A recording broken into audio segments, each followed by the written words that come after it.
I know you got a couple other news items. I do. I do. We can hit those, or got some other hypocrisy things, but we could save those.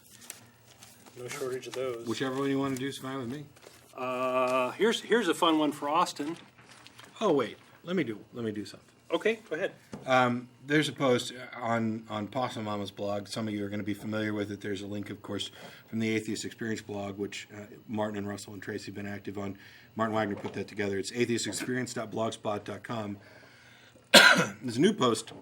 He's one of the former hosts. He is, and I'm trying to get him back on again. We talked a little bit at that meeting with the Texas Citizens for Science. Good. Lots of good stuff there. There's a post at Possum Mama's blog about a 6th grade science experiment. Okay. This is a public school science experiment, I'm almost completely sure. The hypothesis was that the Bible teaches us the correct way to live morally, and that he believes that Christians are going to be more successful at this than non-Christians.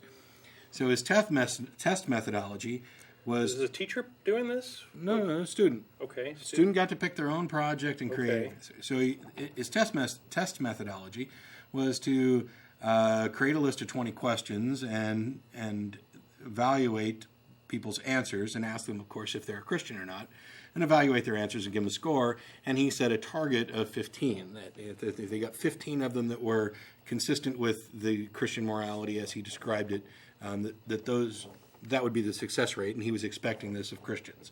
Now, of course, the hypothesis is a miserable. It's horribly put together. The questions are poorly worded, poorly phrased. But on some level, he has a hypothesis that is actually testable. It's comparable to testing the efficacy of prayer, which, you've got the Templeton Foundation funding stuff like that. It's also, as in a post I made, similar to testing the efficacy of a physical fitness program. We can object all day long to the actual criteria used by the program, whether they're going to measure how far you can run or how much you can lift. We may have objections to those in the same way we'd have objections to the specific morality proposed in this test. But at least the test is internally consistent. And as a 6th grader, he made a bunch of mistakes and phrased things very poorly. The data showed what I would have expected, which would have been my hypothetical prediction. The Christians are no more moral, even by their own moral code, than anybody else. And, of course, the test was kind of slightly favored pro-Christian because there were questions on there like, do you go to church every week? And somebody pointed out that, well, yes, but I go to the Church of Satan. So should that actually count as a yes or not? Unfortunately, this student's conclusion was partially inconsistent, or partially consistent with the fact, in that he said, evidently Christians aren't necessarily more moral. And then in the very next sentence, it was essentially, but we should still all be Christians because it makes us more moral. I'm sorry, your 6th grader gets an F. Yes, ignore the lots evidence. and lots and lots of problems with that science experiment. Questions poorly phrased, poor definitions. A lot of that I can be forgiving of as a 6th grader, as somebody just stepping out into learning about what makes for good science and what doesn't.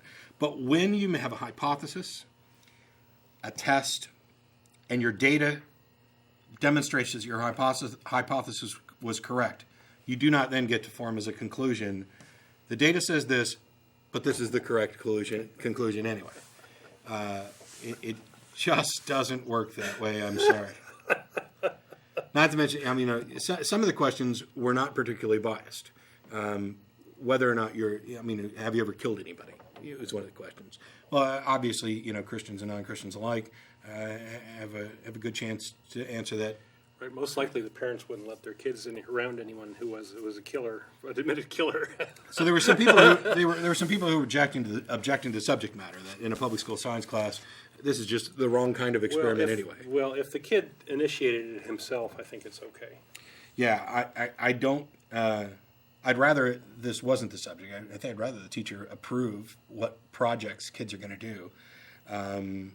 So that we don't have mindless proselytizing going on in the public schools. But the big thing is that I'm not picking on the kid. I gave him partial credit for picking something that was at least hypothetically testable, even if he did a miserable job of figuring that out, because I don't blame him. I blame his parents. Yeah, he's a product of his... And I blame the school. We've done a miserable job of preparing people for the future. We have not taught critical thinking. We have not taught the scientific method. We have allowed people to get by, slide by. No child left behind means nobody gets ahead. We have created a travesty in our public school education system. And here in Texas, things are potentially going to be getting much, much worse. I don't blame this kid at all. I'd fail him because I'm hard that way. Why would we pass somebody if they haven't done what they're supposed to do? Why would the teachers even? And I don't blame necessarily the teachers, because I realize some of you are stuck doing whatever it is that the school board dictates to keep your job. Some teachers in science classes have simply stopped teaching evolution altogether simply because it causes too many problems. They get too many letters from parents. Others are religious and refuse to teach it in the first place. And as we heard during this meeting with the Texas Citizens for Science, there are teachers in public schools that are actually teaching creationism, just blatantly in the schools. And it's evidently more common than any of us suspected, which comes as a shock to me, despite the fact that we've talked about courses on Bible instruction being included in classrooms. We've got the Smolkowski family in Oklahoma as an example, where school was enforcing the Lord's Prayer as a requirement after every basketball game, and when a young atheist girl says, no, I don't want to do that, she gets suspended, later expelled, and then there's a huge court trial. This is a public school. Yeah, Let's let public schools focus on education. When I talked earlier about how we're not preparing people to face reality, that is one of the jobs of the public schools, to give kids the tools to allow them to make the best decisions possible. If you want your kid to understand your religious beliefs as well, by all means, free field to teach them. I'm borderline on whether or not I agree that it's child abuse. It's definitely religious indoctrination. I think it's horrible that religions can't seem to get a hold of anybody unless they catch them young before they've reached the age of reason and formed opinions. Yeah. But if you want to do that, fine, and take them to church and pull them out of public schools, put them in private schools, put them in a Christian school, homeschool them. I have my own problems with each of those. But don't pollute the public schools with your personal opinions.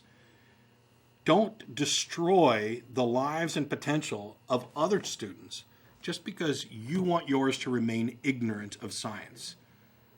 That is truly offensive. I say I'm impossible to offend. I mean, you throw any curse word out, any kind of, bad sexual joke, I can't be offended by any of that. But I am offended by people who glorify ignorance, who revel in this idea that we should keep blinders on, kneel, worship that we're unworthy, that we've, these accomplishments that we have are not our own. They're God's gifts, and the universe is created and it's 6,000 years old, and men walked with dinosaurs.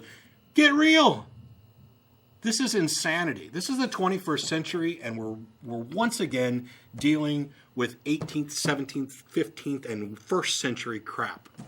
But we're out of time.